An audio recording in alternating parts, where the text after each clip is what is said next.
I was very successfully hunting again to expand my musical collection. And what I got, I'm gonna tell you now. When it comes to finding unbelievable treasures of hi-fi and music, usually there is a huge pile of luck involved. And so it was this time that I've gotten an email from a friend informing me that there's this rich dude in the guy's hometown, and the rich guy gotten sick. He has dementia, so he had to go to an old people's home, and the guy in charge selling all the inventory of the rich guy's household contacted him for some other reason, but also mentioned that the rich guy had a high-end hi-fi system that he wanted to sell. So he gave me a shout out, and I drove the half an hour to go to this place, and what do you know? So there's a accuphase CD player and amp, the ep.07 and the dp-65V. There is a Sony CD player, the XA50 ES series. And there is the Wilson-Benesch Discovery 2.5 way speakers you can see in the back. They're just amazing. My first guess was like 600 to 700 CDs. In the end, it turned out that there were more than 1,000 CDs. So have you ever packed up 1,000 CDs? That's just ridiculous. The guy in charge is by law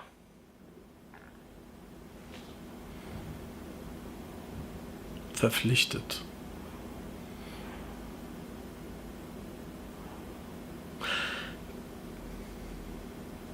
The guy in charge selling this stuff is by law verpflichtet to get at least 2 estimates. So I had to make my bid and then had to wait. That's what I did.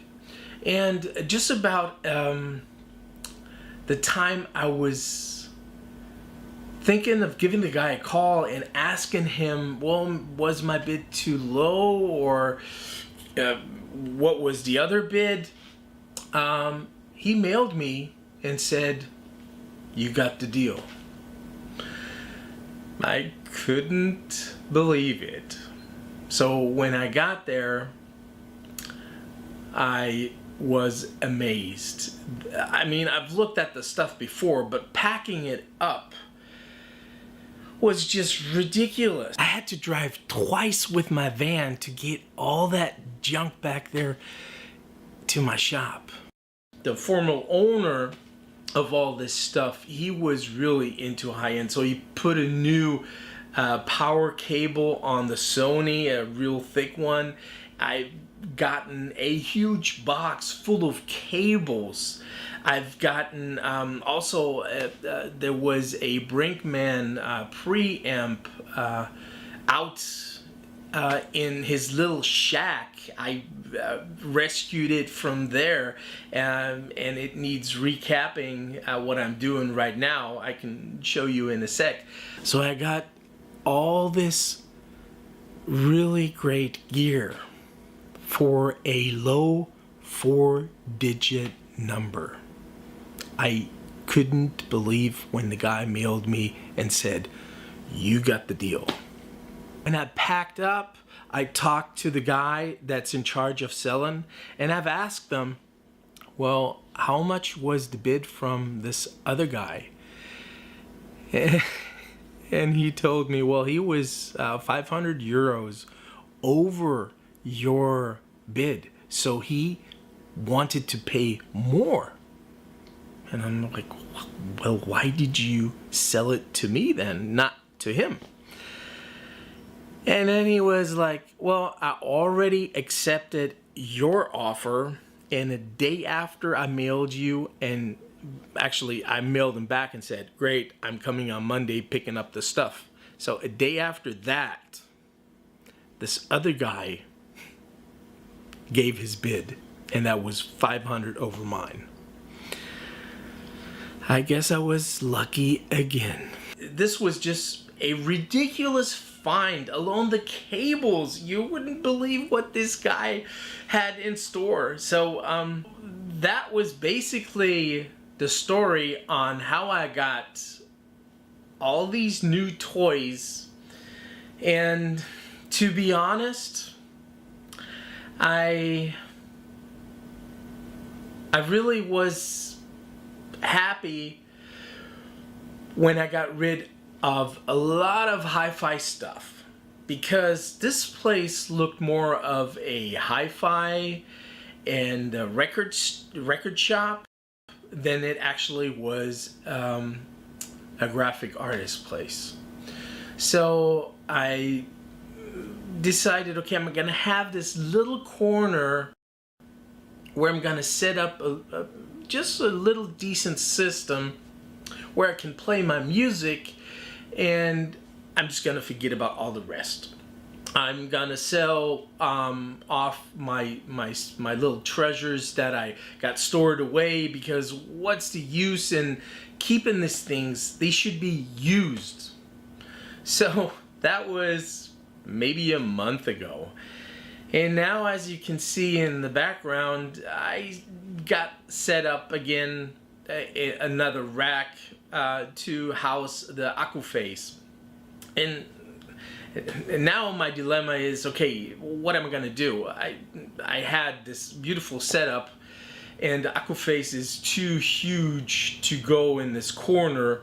And oh, I forgot, I also got these speakers you can see in the back here, the Wilson Benish Discovery, and they of course don't fit in this corner because there's the Kallax record shelf there, and it's completely filled. So I got it set up back here only temporarily. I have not decided yet if it's gonna stay here or if I'm gonna take it home. I do know that I want to sell the Sony CD player, which is a really nice one. Also, the owner documented almost everything, so there is bills for CDs, for repairs, for cables. The guy spent like 800 euros just on power cables. He has a box full of little feet that go under the speakers. I mean, it's just ridiculous. So to sum this whole thing up, I got an amp, 2 CD players, the speakers, over a thousand CDs, a box full of cables, probably in the 4-digit range, the Brinkmann preamp that works, but the sound is very muffled, so I've got to put in new capacitors. And let's see what else. Oh, and there also is a hi-fi rack with 2 shelves, and that's documented too. This damn rack was 1,750 euros. It's a rack that's just metal and wood, that's it. And I don't even like how it looks. I mean, that's just crazy. But I guess if you have a system that's ranging in those regions, I guess you just do that. So I'm very thankful that I got the stuff that I just got, and here is the CDs that I already listened to and that are gonna go in my collection. And then I got some CDs to show you that are sorted by the artist. And then there are some CDs that I have not gone through yet, so there's still a lot of listening for me to do. There's so many artists that I don't know, but the guy was collecting jazz and classical stuff, so it's like 50-50. There's, well, maybe a little bit more jazz than classical, and I'm gonna spare you the classic stuff. It's 3 boxes full of CDs, just classical, and he has a bunch of compilations and just it's ridiculous. But here, have a look for yourself.